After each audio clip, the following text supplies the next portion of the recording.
Alors que les Sénégalais sont encore sous le choc du double assassinat survenu à Thiès dans la matinée du 15 août 2024, voilà qu'une nouvelle tragédie frappe les habitants de Pikine, la deuxième ville la plus peuplée du Sénégal. What is going on there? Let me tell you. Nous sommes le mardi 20 août 2024. Il est 22 h quand la police de Pikine est alertée de la macabre découverte de deux corps sans vie dans la cité Technopole à Pikine. Let me tell you. À l'arrivée des policiers, c'est une scène d'horreur qui les attend. L'appartement est sang dessus-dessous. Le téléviseur est endommagé. La table basse en verre est brisée. Et il y a également des traces de sang dans le couloir et sur les murs. Et voilà que très vite, l'un des corps sera retrouvé gisant enveloppé dans un drap dans la pièce à coucher. Et le second sera retrouvé gisant dans la salle de bain. What is going on there? Très vite, le déploiement de la police locale va réveiller la curiosité des habitants du quartier qui, après s'être informés, ont appris la double découverte macabre de deux corps sans vie dans l'appartement situé au deuxième étage de la cité Technopole. Let me tell you again, l'appartement est occupé par le danseur Abdou Aziz Zomba, mieux connu sous le nom d'Aziz Dabala, et son neveu Boubacar Ngano, mieux connu sous le nom de Wali. Et malheureusement, le corps retrouvé gisant enveloppé dans un drap dans la pièce à coucher est celui d'Aziz. Et le corps retrouvé gisant dans la salle de bain est celui de Wali. À la découverte de l'appartement et des corps, les policiers se posent une seule question. S'agit-il d'un double homicide ou d'une bagarre qui a mal tourné? Sur le coup, les policiers ne peuvent pas encore se prononcer, mais très rapidement, les corps seront transportés à l'hôpital Idrissa Pouye pour autopsie. Immédiatement, une enquête est ouverte, mais elle est rapidement confiée à la DIC,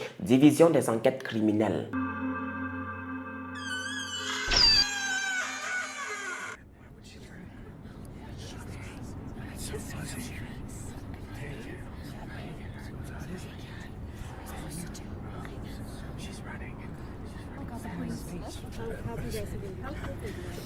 Hello, dear lovely Besha, comment est-ce que tu vas? Bien, n'est-ce pas? Et si ça ne va pas, tu le sais, nous sommes entre nous. Tu le sais aussi, entre nous, Besha, c'est l'amour, la joie et la bonne humeur. Sur ce, dear lovely Besha, let me welcome you to this new episode and let me welcome you again to my YouTube channel, Ibrahim Larson, alias Papa Kongosa. Dear lovely Besha, tu l'as très bien compris, on est là pour parler de l'assassinat d'Aziz et Wali. Maintenant, dear lovely Besha, tu t'assois confortablement comme je le suis actuellement.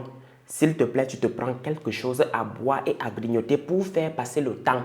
Et maintenant, s'il te plaît, pose-moi ton pouce bleu en l'air. Et juste après, mets-toi dans le mood de la story parce que moi, j'y suis déjà. L'annonce de la mort d'Aziz a fait l'effet d'une onde de choc sur les réseaux. Les Sénégalais n'en croient pas leurs oreilles et leurs yeux. De quel Aziz parle-t-on? Aziz le grand danseur? Non, c'est pas croyable. Et là, les Sénégalais se souviennent de la dernière vidéo postée sur son compte TikTok. La bande audiovisuelle montre Aziz en train de s'amuser avec ses amis, la danseuse Nabou Leye et son protégé Wali, qui pour information n'a que 17 ans.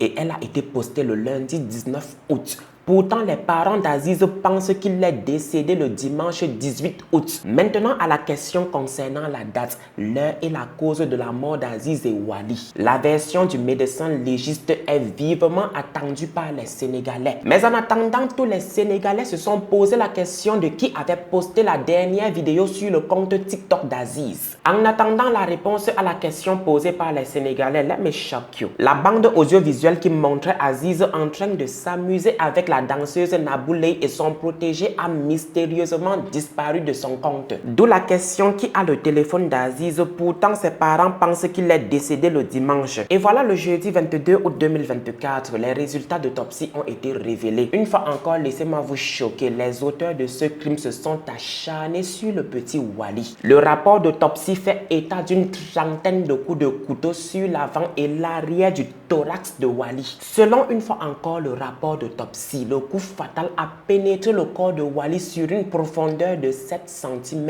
Pour vous dire combien est-ce que le couteau a transpercé la chair de Wally, sectionnant complètement son tronc vasculaire et la partie initiale de la tranchée. Et ce n'est pas tout, le rapport d'autopsie a également révélé 11 coups de couteau de la nuque jusqu'à la partie supérieure du dos de Wally. Vous pensez sincèrement que c'est fini? Bien sûr que non, sans oublier qu'il a été éventré jusqu'à la sortie des viscères. Cette personne-là ou ces personnes-là se sont acharnées sur le petit Wally. Ils n'étaient du tout pas là pour s'amuser, bien sûr que non. Ils étaient là pour lui régler son compte. Une fois encore, vous pensez que c'est tout? Bien sûr que non. Il a également eu des blessures sur l'épaule et sur les membres supérieurs. Je vous l'ai dit, cette personne-là ou ces personnes-là n'étaient pas là pour s'amuser avec lui. Ils étaient là pour lui régler son compte. Et bien évidemment que son compte a été réglé. Ils lui ont vraiment infligé du sadisme à l'état pur. Aziz, quant à lui, a été retrouvé en état de décomposition très avancé et contrairement à Wally, il n'a que reçu que 6 coups de couteau. Avant sa mort, Aziz était un danseur réputé. Son talent ne souffrait d'aucun doute. Aziz est né avec la danse dans le sang. Il avait ça dans le tibia, il avait ça dans les jambes. Dès son plus jeune âge, ce natif de la banlieue dakaroise arpentait les rues de la capitale sénégalaise pour vendre les morceaux de savon de sa mère. Un let me tell you, il le faisait avec des pas de danse que lui seul avait le secret. Aziz, avec sa petite taille, émerveillait tous les passants qui, séduits, achetaient son savon même s'ils n'en avaient pas besoin. Aziz avait le pas, la souplesse et la vivacité dans les jambes. Je vous l'ai dit, dès qu'il a poussé son tout premier cri à la maternité, il a commencé à bouger les jambes. C'est d'ailleurs à travers ce commerce que la célèbre Nabou Leye, la seule présumée coupable féminine de l'affaire, l'a connue. Ne vous inquiétez pas, on reviendra dans quelques instants sur notre célèbre Nabou Leye. Mais en attendant, qui est réellement Wally pour Aziz? Wally sur qui les auteurs de ce crime se sont acharnés n'était pas en réalité le neveu d'Aziz, non, mais plutôt un orphelin qui l'hébergeait, plutôt un orphelin qui l'avait adopté.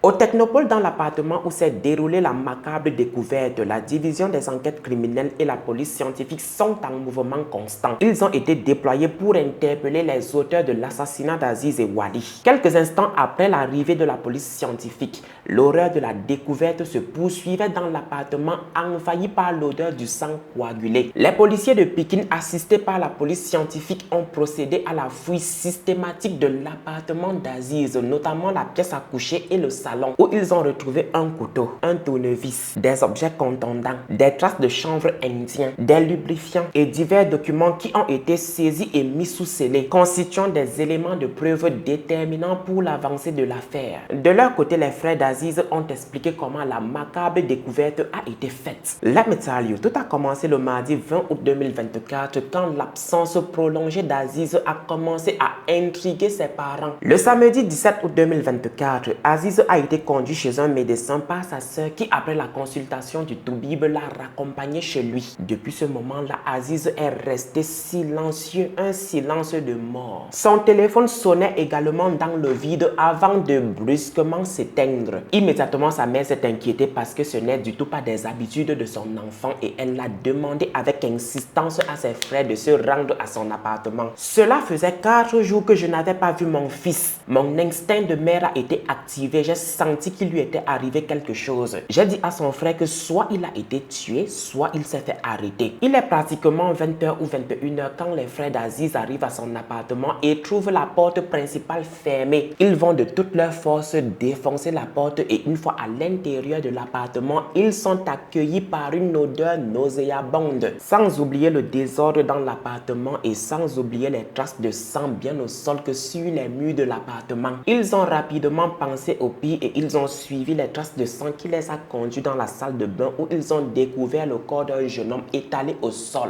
allongé sur le dos, le ventre ouvert. On a pensé qu'il s'agissait d'Aziz, mais nous avons découvert que c'était Wally, le jeune homme que notre frère avait adopté. Ce n'est ni son colocataire ni son neveu. Après la macabre découverte du corps de Wally, ils se sont directement dirigés vers la pièce à coucher d'Aziz. Mais la porte était fermée. C'est à ce moment-là que l'un des frères d'Aziz s'est rendu au poste de police de Pikine pour alerter la police. et l'autre est resté dans l'appartement. À leur arrivée, les policiers ont retrouvé un couteau, un tournevis, des objets contondants et du verre brisé. Voilà qu'après un premier constat dans la salle de bain, les policiers se heurtent à la porte fermée de la pièce à coucher d'Aziz. Et c'est là qu'ils vont décider d'appeler un menuisier. À son arrivée et en présence des policiers et des frères d'Aziz, il va casser la serrure. Et c'est là qu'ils ont découvert l'horreur. Le mur est maculé de sang tandis que le sol jonche des morceaux de la table en verre. Sur un matelas posé à même le sol, les policiers découvrent un corps enveloppé dans un drap. Et lorsqu'ils retirent le drap, les frères d'Aziz s'effondrent. Il s'agit bel et bien d'Aziz enveloppé dans le drap. Dans la pièce à coucher d'Aziz, les policiers ont retrouvé des lubrifiants, des traces de chanvre indien et divers documents qui ont été saisis et mis sous scellé, constituant des éléments de preuve déterminants pour l'avancée de l'affaire. Selon les voisins, plusieurs hurlements ont été entendus provenant de l'appartement d'Aziz le samedi matin alors qu'il pleuvait. L'un d'eux a dit qu'il a vu Aziz pour la toute dernière fois le samedi aux environs de 20 h. Et pour Wally, il a dit l'avoir vu pour la toute dernière fois le dimanche matin. J'étais au balcon quand Wally est sorti de l'appartement. Nous avons appris le lundi qu'il s'était passé quelque chose de grave dans cet appartement. Il poursuit en disant, aux environs de 8 h et 16 h pour être précis, nous avons entendu des hurlements provenant de l'appartement situé au 2e étage. Mais on pensait qu'il s'agissait d'une dispute entre colocs. Le hurlement du lundi matin provenait du salon. À ce moment-là, j'étais dans ma pièce à coucher. Je me suis levé et je suis allé au salon. Et là, les enfants qui étaient au salon m'ont dit qu'il y avait une bagarre dans l'appartement du 2e. Des hurlements qui ont alerté le voisinage, mais qui pensaient qu'il s'agissait d'une querelle entre colocs. J'ai cru à une altercation entre Aziz et Wally. Pourtant, le pire était en train de se produit dans cet appartement. La fameuse question au bout de toutes les lèvres, qui est ou qui sont les auteurs de ce crime? Quel est le mobile? C'est le mystère que tente de découvrir la police sénégalaise qui a tout remis entre les mains de la division des enquêtes criminelles. Personnellement, je ne dirais pas qui a tout mis entre les mains de la division des enquêtes criminelles. Je dirais plutôt qui a mis la division des enquêtes criminelles sur le coup. Let me tell you, une chose est sûre, les auteurs de ce crime seront très rapidement appréhendés. Surtout qu'on apprend que les comptes Wave d'Aziz et Wally ont été vidés. Une piste pour les policiers très attendue par les Sénégalais qui veulent que la lumière soit faite sur cette affaire. Très chers policiers sénégalais, vous avez entendu votre peuple. Le peuple veut que toute la lumière soit faite sur l'assassinat d'Aziz et Wally.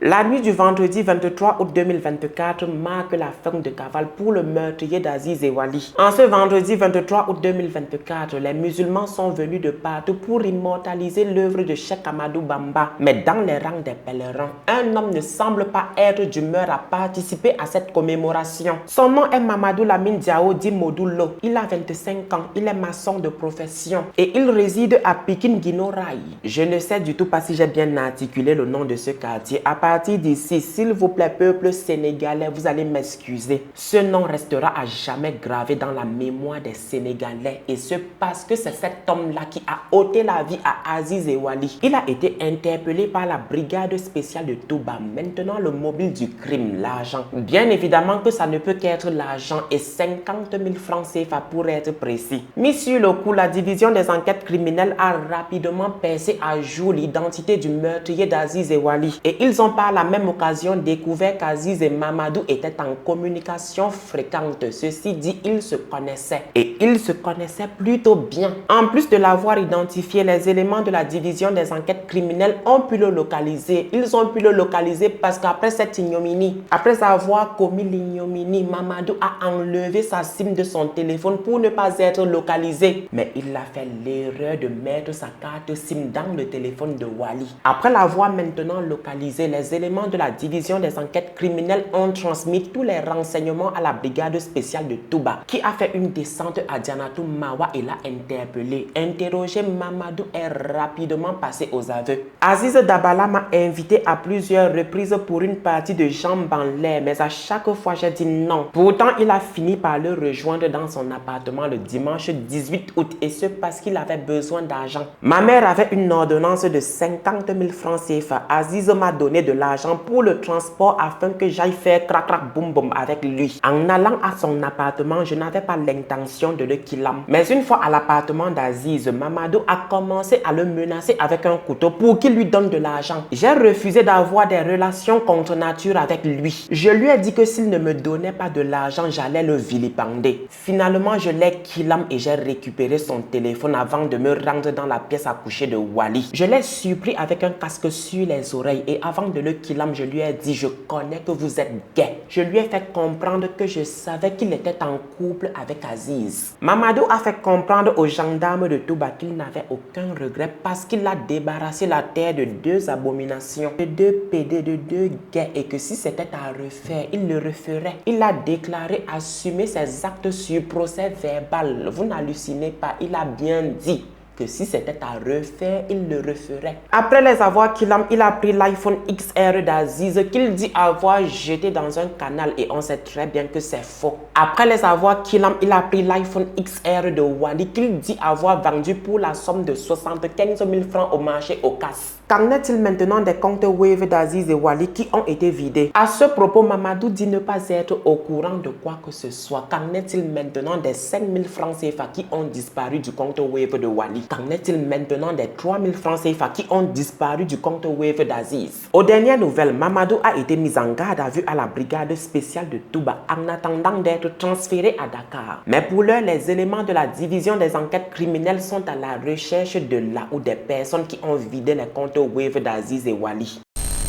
Déféré sur Dakar le samedi 24 août 2024, Mamadou Lamine, qui avait dit avoir agi seul lors d'un court interrogatoire à Touba, a littéralement changé de version. Voyez-vous ça? Est-ce le caméléon? Interrogé cette fois-ci par les éléments de la division des enquêtes criminelles, il a dit qu'il n'a pas agi seul. Et il a même déclaré que le couteau qui a servi à Killam Aziz et Wally lui avait été remis par son oncle paternel Ousseynou Diyo. Je sais très bien que je suis en train de massacrer les noms de famille sénégalais. Vous allez m'excuser pour ça, s'il vous plaît. Et bien évidemment que son oncle nie tout en bloc. Il ne se reconnaît pas dans ce que dit son neveu, Nati Niet. À savoir qu'après le double meurtre, il s'est confié à son meilleur ami qui n'est autre que son oncle paternel Ousseynou. Et ils sont allés ensemble à Touba pour assister au grand Magal.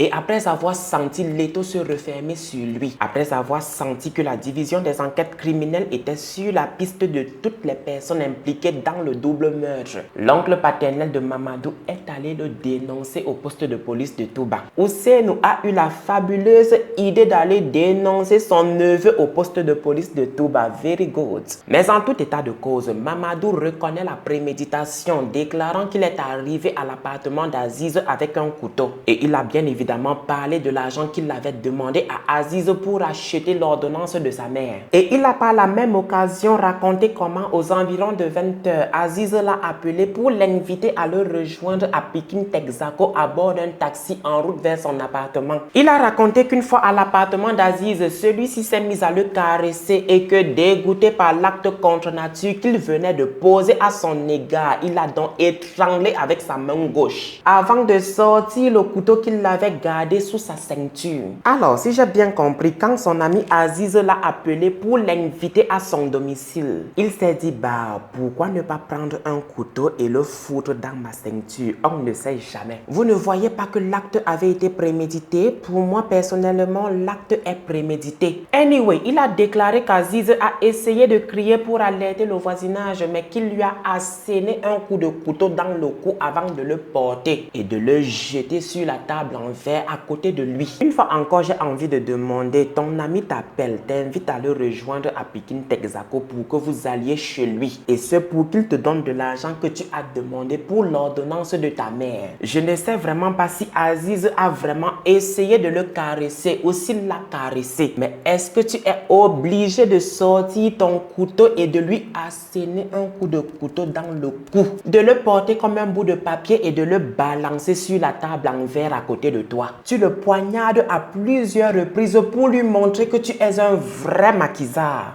Il ajoute que dans la foulée, pris de panique et de peur d'être dénoncé parce que Wally l'avait vu entrer dans l'appartement, il a trouvé Wally dans sa pièce à coucher en train d'écouter la musique. Et avant de le killam à son tour, il lui a dit « Je sais très bien que tu es gay et je sais très bien que tu es en couple avec Aziz. Et voilà comment il lui a fait du sale. Voilà comment il lui a montré de quel bois il se chauffe pendant l'hiver. Voilà comment il lui a fait sa fête. Il a également rajouté avoir abandonné l'arme du crime dans l'appartement d'Aziz avant de prendre leur téléphone et avant d'enfiler le djellaba d'Aziz parce que son vêtement était taché de sang. Et voilà qu'après son interrogatoire, le même samedi aux environs de 23 h, Ousseynou, son oncle paternel, a été mis aux arrêts à Touba. Et c'est grâce au retrait des 3 000 et 5 000 francs CFA des comptes Wave d'Aziz et Wali que la police est remontée jusqu'à Serigne Sarr. Hassan Dio et Oumar Gueye, je vous l'ai dit, je suis en train de massacrer les noms de famille sénégalais. Il est dit que Oumar a déjà fait de la prison pour meurtre. Interrogé sur la manière dont ils ont eu le code des comptes Wave d'Aziz et Wali, les 3 accusés se sont accusés mutuellement. N'empêche que leurs numéros ont borné dans l'appartement d'Aziz dans la nuit du dimanche 18 août entre 22 h et minuit 30. Les éléments de preuve techniques font état de leur présence dans l'appartement d'Aziz au moment du double homicide. Pour être précis, leur ADN apparaît dans les conclusions d'analyse effectuées par la police scientifique. Ils ont également pu être identifiés grâce à la caméra de surveillance. Dans son rapport, la division des enquêtes criminelles précise que Aziz et Wali ont été killés à la suite d'une bagarre au couteau. Et Hassan, qui est considéré comme le cerveau du réseau, a asséné le coup fatal à Aziz. Pendant ce temps, les accusations continuent à fuser de partout, notamment sur les réseaux sociaux, et personne n'est épargné, même pas les amis d'Aziz. L'une des victimes des accusations est la danseuse Nabou Leye, connue pour être l'amie intime d'Aziz. Et comment vous le signifiez, son arrestation a vraiment étonné plus d'un. Le dimanche 25 août 2024, les hommes du commissaire principal à Dramé Sarr ont placé Nabou Leye en garde à vue. Pourquoi l'avoir placé en garde à vue? Je vous l'ai dit, l'arrestation de Nabou Leye a choqué plus d'un. Personne n'en croyait ses oreilles, personne n'en croyait ses yeux. C'est la meilleure amie d'Aziz. Pourquoi elle? Et en plus de cela, elle a un visage angélique. Pourquoi non? Répondez s'il vous plaît, les éléments de la division d'enquête criminelle. Et d'après maintenant les informations rapportées par le journaliste Ngone Saliou de Sans Limites, elle a déclaré aux éléments de la division des enquêtes criminelles que le soir du drame, elle était avec Aziz, qu'elle s'est rendue avec lui à l'événement religieux traditionnel connu sous le nom de Tiant le dimanche 18 août. Mais que moins d'une heure après être arrivée, elle a dû raccompagner Aziz chez lui. Et ce parce qu'une bagarre a éclaté entre Aziz et certaines personnes qui se trouvaient à l'événement. Elle a dit qu'après avoir déposé Aziz chez lui aux environs de 22 h, elle a immédiatement pris un taxi direction sa maison. Elle a dit, et je cite, « Après avoir déposé Aziz chez lui, je suis directement rentré à mon appartement aux environs de 22 h. Et je ne suis plus ressorti. » Interrogé à 2 reprises, Nabou Leye a fermement nié toute implication dans cette affaire, plus encore dans celle qui a coûté la vie à son ami Aziz. Après avoir affirmé être rentré chez elle pour dormir après avoir déposé Aziz chez lui, l'exploitation des réquisitions du téléphone de Nabou Leye a montré qu'elle était bien présente dans l'appartement d'Aziz aux environs de 22 h 50. Et ce jusqu'à minuit 30. Pourtant, elle est censée être sur son lit dans son appartement à Niétébar, un quartier de Dida Tiaroko. Je ne sais vraiment pas si j'ai bien prononcé le nom du quartier. Les noms sont en Wolof. Moi, je fais comment? Réentendu à la suite de l'exploitation des réquisitions téléphoniques qui ont permis de la localiser au Technopole le 19 août 2024 après le crime, Maré Leye, dit Nabou Leye, a persisté en dépit des preuves matérielles à déclarer qu'elle se trouvait à Tiaroy et non au Technopole. À la question maintenant de savoir si elle avait reçu un appel de Mamadou le jour suivant de l'incident, elle a répondu avoir effectivement vu un appel en absence de ce dernier, du numéro attribué à ce dernier, mais qu'elle n'a pas rappelé parce qu'elle ne le connaît pas. Laissez-moi en rigoler en fait. Pourtant, ils ont été en communication jusqu'au 20 août 2024, soit 2 jours après le meurtre d'Aziz et Wali. De même, dans la nuit de l'assassinat d'Aziz et Wali, Nabou Leye était en communication avec tous ceux qui ont été mis aux arrêts jusqu'aux environs de 4 h du matin. Et quand on lui a posé la question à savoir avec qui elle causait jusqu'à 4 h du matin sur WhatsApp, elle a répondu aux éléments de la division des enquêtes criminelles qu'elle ne connaissait pas. Pour être précis, précis qu'elle a oublié la personne avec qui elle parlait. Voyez-vous ça? Les éléments de la division des enquêtes criminelles ont également découvert que Nabou Leye avait déposé Aziz à Niété Ba et non à son domicile. Ça fait déjà combien de mensonges pour ceux-là qui sont en train de compter parce que tout le monde clame son innocence. Et de là, Aziz a été suivi jusqu'à son appartement par Mamadou, Ousseynou, Hassan et Serine. Si Aziz a été la cible principale de ce qui ressemble à une exécution préméditée, Wally semble être un dommage collatéral de cette sordide affaire. Dommage collatéral sur qui on s'est vraiment acharné. L'autre constat révélé par les actes d'accusation montre que les 6 accusés s'étaient appelés à plusieurs reprises le jour du drame et qu'ils étaient tous présents dans l'appartement d'Aziz au moment du drame. Mieux ou pire, tout au long de la journée, Serine n'a cessé de sonner le téléphone de Nabou que les éléments de la division d'enquête criminelle pensent avoir livré Aziz, avant de faire semblant de découvrir les corps sans vie le mardi 20 août 2024. Dans le rapport d'enquête de la division des enquêtes criminelles, Nabou a été présenté comme étant responsable de la bagarre qui a conduit au meurtre d'Aziz et Wally. Et quand la bagarre qui s'est soldée par plusieurs coups de couteau a éclaté, Wally s'est levé pour aller défendre Aziz. Voilà comment ils lui ont fait sa fête. Wally voulait défendre son père adoptif. Voilà comment ils lui ont asséné plusieurs coups de couteau. Voilà comment ils lui ont fait vivre l'enfer sur terre. Il en ressort d'après les éléments de l'enquête préliminaire que Nabou avait clairement demandé à Aziz d'expulser Wally de l'appartement. Mais il a catégoriquement refusé de le faire, ce qui a provoqué une tension entre Nabou et Wally. Aziz et Nabou étaient des meilleurs amis, des amis intimes, des frères et sœurs d'une autre mère, comme on sait si bien se qualifier. D'après leur entourage, c'est grâce à Aziz que Nabou a pu réussir dans le domaine de l'art. Nabou entretenait une relation très solide avec Aziz. Ils s'adoraient comme père et fille. Il m'a appris à danser. Je le remercie aujourd'hui pour tout ce que j'ai acquis dans cet art. Je l'ai suivi depuis mon enfance. Il vendait du savon et de l'eau pour sa maman. Il chantait tassou pour attirer les clients. J'allais chez eux et j'ai découvert qu'il lavait même les habits de sa maman. J'ai beaucoup été influencé par lui, même en ce qui concerne la manière de se comporter avec une maman. Aziz tenait Nabou au courant de toutes les opportunités qu'elle pouvait saisir. C'est grâce à lui si elle a pu participer au film Emprise de Pikini Production. Je vous l'ai dit, l'arrestation de Nabou a étonné plus d'un. En dépit des accusations, la mère d'Aziz refuse de croire à l'implication de Nabou dans le meurtre de son fils. Nabou Leye, non,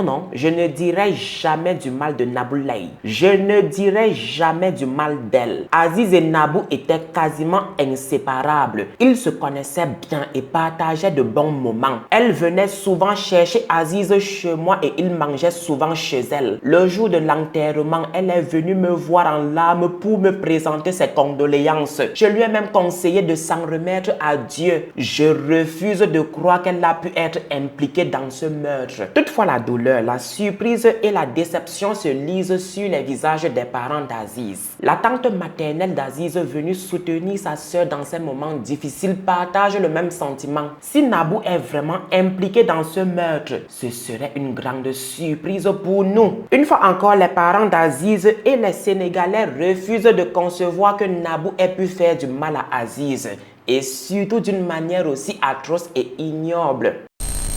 Après la clôture de l'enquête préliminaire le lundi 26 août 2024, le suspect principal Mamadou, son oncle paternel Ousseynou, Hassan, Serine, Oumar et Nabou ont été déférés devant le parquet. Ils sont accusés d'association de malfaiteurs, de complicité d'assassinat avec préméditation et acte de barbarie, de vol aggravé pour Mamadou et de recel pour les autres. Ce jour, les éléments de la division des enquêtes criminelles ont annoncé être à la recherche d'une dernière personne impliquée dans ce double meurtre. Et après avoir échappé à la police pendant un certain temps, Fallou Diop alias Mbaye Fall, qui se cachait, a été livré aux éléments de la division des enquêtes criminelles par son propre père le mardi 27 août 2024. Et ce après que son identité ait été révélée par le journal Libération. Personnellement, pour moi, le papa de Fallou Diop est un papa et pas des moindres. Personnellement, pour moi, le papa de Fallou Diop mérite des applaudissements et pas seulement. Il faut noter que Fallou Diop a été filmé en train d'effectuer des retraits Wave dans le compte d'Aziz et Wali. Vous connaissez déjà la chanson, il a nié toute implication dans l'affaire, mais il a reconnu avoir accompagné son ami Mamadou et 2 autres personnes, et ce dans une boutique de transfert pour effectuer un virement. Qu'est-ce que je viens de dire là? Non, ce n'est du tout pas un virement pour effectuer un retrait. Voilà maintenant que pour échapper aux éléments de la division des enquêtes criminelles, Fallou Diop s'est tout simplement rasé le crâne. Pourtant, je vous le dis, en réalité, il avait une belle touffe de cheveux. Il était alors difficile de le reconnaître et voilà comment il a pu se fondre dans la masse. Sans l'intervention de son père qu'il a dénoncé, il aurait été difficile pour les éléments de la division des enquêtes criminelles de l'identifier. Et voilà qu'au bout d'une semaine de cavale, il a été interpellé et mis en garde à vue. Voilà qu'aux environs de 10h50 ce jour, Mamadou, Ousseynou, Hassan, Sering, Oumar, Nabou et Fallou ont fait l'objet d'un retour au tribunal. Pour être précis, au tribunal de grande instance de Pikine Guédiawaye, je vous assure que j'ai bagarré avec le nom de ce quartier comme pas possible. Arrivés maintenant à destination, ils ont été placés dans la cave du tribunal en attendant d'être présentés devant le procureur de la République qui, après les avoir entendus, a requis l'ouverture d'une information judiciaire et un mandat de dépôt à leur encontre. Voilà que le juge du premier cabinet du tribunal de grande instance de Pikine Guédiawaye, après les avoir entendus à son tour, les a placés sous mandat de dépôt. En rendant cette décision, le juge d'instruction a suivi les indications du procureur de la République. Le double assassinat d'Aziz et Wali a fait les choux gras des médias et des TikTokers qui ont reçu des plaintes à gogo. Il a également suscité émoi et consternation au Sénégal. Cette affaire a été marquée par des éléments troublants. Pensant se concentrer à présent sur le procès, voilà que dans son édition du mardi 3 septembre 2024, l'AS annonce un important rebondissement dans l'affaire Aziz et Wali. Si l'on se fie aux derniers événements, il n'y a qu'un seul assassin et la complicité des autres n'a pas encore été prouvée. Par ailleurs, l'AS nous apprend que Nabou a été cité à tort dans l'affaire. Voyez-vous ça? Pour ceux-là qui m'ont bien suivi, pour ceux-là qui ont bien suivi le rapport de la division des enquêtes criminelles, Nabou Leye a été cité à quel moment à tort? Pour ceux-là qui sont restés jusqu'ici, s'il vous plaît, dites-moi, est-ce que Nabou Leye est coupable ou non? De ma part, personnellement, si elle n'était pas coupable, elle allait être libérée. Et ce parce que le quotidien d'information ajoute que les deux individus, Fallou et Ousseynou, qui avaient été cités comme les complices de Mamadou, ont été mis hors de cause. La question que se posent tous les Sénégalais est celle de savoir pourquoi Nabou Leye a été mise dans le dossier, pourtant tout la disculpe. Après le rapport des éléments de la division des enquêtes criminelles, s'il vous plaît, pouvez-vous me dire ce qui la disculpe? Peut-être que j'ai manqué quelque chose, peut-être que j'ai manqué un détail. En tout état de cause, toute la vérité n'est pas encore connue de cette affaire. Et en ce qui concerne le juge d'instruction, il a encore 6 mois pour faire toute la lumière sur cette affaire et condamner les vrais coupables. Mais pour l'heure, elle est toujours placée en garde à vue en attendant le procès. Une fois encore, on apprend aujourd'hui 7 septembre 2024 que la procédure sera retardée par le déménagement du tribunal. Le tribunal de Pikine Guédiawaye, qui est en charge de l'affaire, est en train de déménager dans ses nouveaux locaux situés sur la VDN 3. La défense de Nabou et de ses co-accusés espérait une audience rapide de leurs clients par le juge d'instruction. Mais ce vœu risque de ne pas se matérialiser dans l'immédiat. L'un des avocats des prévenus dans l'affaire Aziz et Wali a confirmé que ce déménagement pourrait perturber la programmation des audiences, précisant que le juge d'instruction voudra probablement s'installer dans son nouveau bureau avant de relancer les dossiers. Oh my God, oh my God, oh my lovely goodness, my dear lovely God Bishop, please let me tell you something, let me tell you. Dear lovely God Bishop, c'est tout pour l'histoire d'Aziz et Wali qui ont subi une boucherie inhumaine. S'il te plaît, dear lovely God Bishop, si t'es resté jusqu'ici, s'il te plaît, écris en commentaire Technopole Pikine. J'ose croire que j'ai bien articulé, sinon by the way. Et maintenant, s'il te plaît, dear lovely God Bishop, pose-moi ton pouce bleu en l'air, partage la vidéo et n'oublie surtout pas de t'abonner. De là, on se reprend à très bientôt, mais God bless you. Kiss. Mais avant, dear lovely God Bishop, s'il te plaît, reviens. Je vous l'ai toujours dit, s'il vous plaît, ne faites jamais confiance à 100% en un être humain. S'il vous plaît, gardez toujours vos gros yeux grands ouverts, car c'est ton propre orteil ici qui joue aux innocents. C'est ton propre orteil ici qui joue aux innocents qui finira un jour par te trahir, qui finira un jour par percé ta chaussure. Mais vraiment, on a beaucoup de souffrance, on a beaucoup eu la tort, on est souffert maintenant. Mais vraiment, on a beaucoup de souffrance, on a beaucoup eu la tort, on est souffert, on est tellement souffert maintenant.